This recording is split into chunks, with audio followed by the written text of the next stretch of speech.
हमें एक लाइन की वेक्टर इक्वेशन निकालनी है जो कि एक पॉइंट से पास करता है और पैरेलल है इन दोनों प्लेन्स के।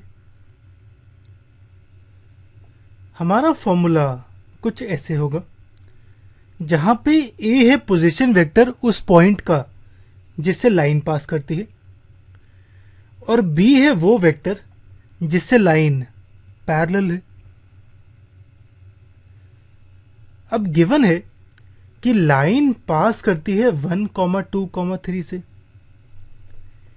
तो इसका पोजीशन वेक्टर होगा 1i 2j 3 के। तो ए वेक्टर मेरा ये आता है। अब बी वेक्टर के लिए मुझे एक और चीज गिवन है। गिवन है line is parallel to both the planes. इसका मतलब लाइन मेरी परपेंडिकुलर होगी दोनों प्लेन के नॉर्मल से, यानी जो बी वेक्टर होगा ये होगा परपेंडिकुलर दोनों प्लेन के नॉर्मल से। हम बी वेक्टर निकालते हैं ऐसे। अब अगर दो वेक्टर्स हैं ए और बी, तो ए क्रॉस बी होता है perpendicular to A and B. तो यहां पे बी वेक्टर है परपेंडिकुलर टू मेरे दोनों प्लेन्स के नॉर्मल के, यानी बी होगा cross product of normal of both the planes. तो बी वेक्टर कुछ ऐसे आएगा। मेरा पहला प्लेन का नॉर्मल होगा ये 1i - 1j + 2 के। तो यहां पे लिखता हूं 1i - 1j 2 के। और दूसरे प्लेन का नॉर्मल वेक्टर होगा 3ij के, यानी 3, 1, 1 कुछ ऐसे। तो यहां पे बी वेक्टर होगा इसका सॉल्व करने का, सॉरी बी वेक्टर होगा ये, इसे सॉल्व करते हैं। ये कुछ ऐसे आता है। तो बी आया -3i + 5j + 4 के। ये वैल्यू, अब ए और बी की वैल्यू इस फॉर्मूले में पुट करता हूं, तो मेरी लाइन की इक्वेशन कुछ ऐसे आती है। हमें एक लाइन की इक्वेशन निकालनी है जो कि इस पॉइंट से पास करता है और पैरेलल है इन दोनों प्लेन्स के। अब लाइन की इक्वेशन का फॉर्मूला कुछ ऐसे होगा, जहां पे ए वेक्टर है पोजीशन वेक्टर उस पॉइंट का जिससे लाइन पास करती है, और बी है वो वेक्टर जिसके लाइन पैरेलल है। अब गिवन है लाइन पास करती है 1, 2, 3 से, तो इसका पोजीशन वेक्टर होगा 1i 2j 3 के। तो ए वेक्टर मेरा ये आता है। बी वेक्टर को मान लेता हूं मैं b1i b2j b3 के। तो हमें बी निकालना है। अब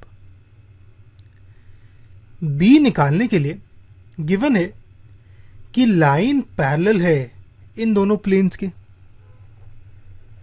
अब अगर लाइन पैरेलल है प्लेन के, तो वो परपेंडिकुलर होगी नॉर्मल ऑफ प्लेन के, यानी बी वेक्टर मेरा परपेंडिकुलर है दोनों प्लेन के नॉर्मल से। और परपेंडिकुलर की कंडीशन होती है कि अगर दो लाइंस परपेंडिकुलर है तो इनका डॉट प्रोडक्ट 0 होता है।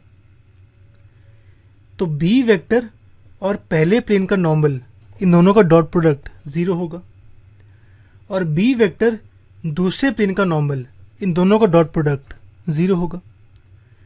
इससे दो इक्वेशन आएंगी, उनको सॉल्व करके बी वेक्टर आ जाएगा। इसे देखते हैं।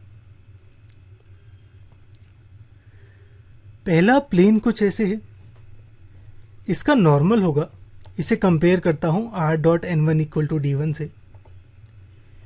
तो इसका नॉर्मल ये आता है i - j + 2 के।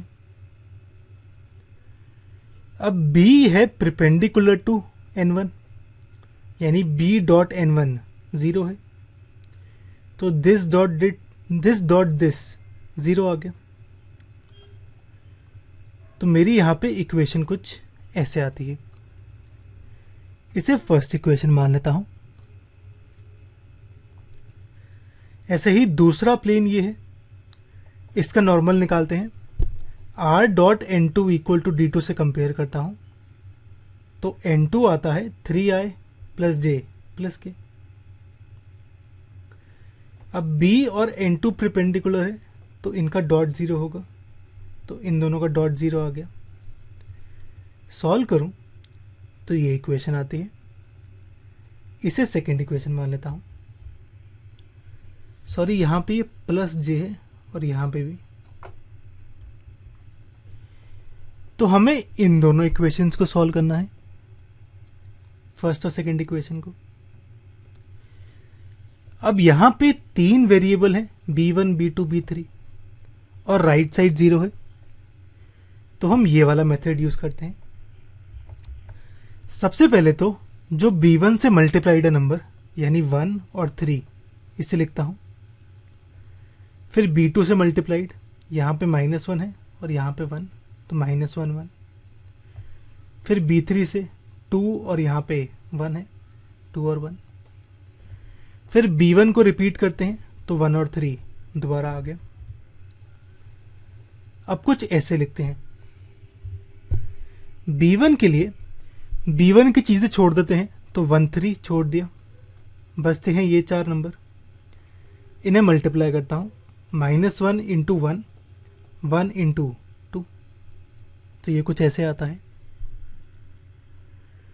फिर b2 की बारी। b2 के केस में b2 के नंबर छोड़ देता हूं, तो ये 4 बचते हैं, 2 इंटू 3 माइनस ऑफ 1 इंटू 1, कुछ ऐसे। फिर b3 की बारी। b3 के केस में b3 की चीजें छोड़ देता हूं, 2 और 1, तो बचते हैं ये 4 number, 1 into 1 minus of 3 into -1। अब इसे सॉल्व करते हैं।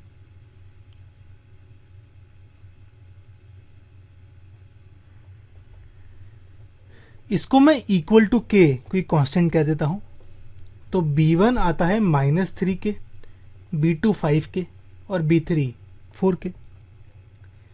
b1 b2 b3 आ गए, तो b वेक्टर कुछ ऐसे आ गया, -3 के प्लस 5 के प्लस 4 के। अब a और b की वैल्यू इस फॉर्मूले में पुट करता हूं, तो ये कुछ ऐसे आ जाएगा। अब इन तीनों में से k कॉमन लेता हूं, तो ये लेमडा के आ गया यहां पे। अब लेमडा इंटू के, ये भी एक कांस्टेंट है, इस कांस्टेंट को मैं लेमडा कह देता हूं, एक ही बात है। यानी लेमडा इंटू के कांस्टेंट है, तो उसको नया कांस्टेंट लेमडा कह दिया, सेम नाम का। तो मेरे लाइन की इक्वेशन ये आ गई।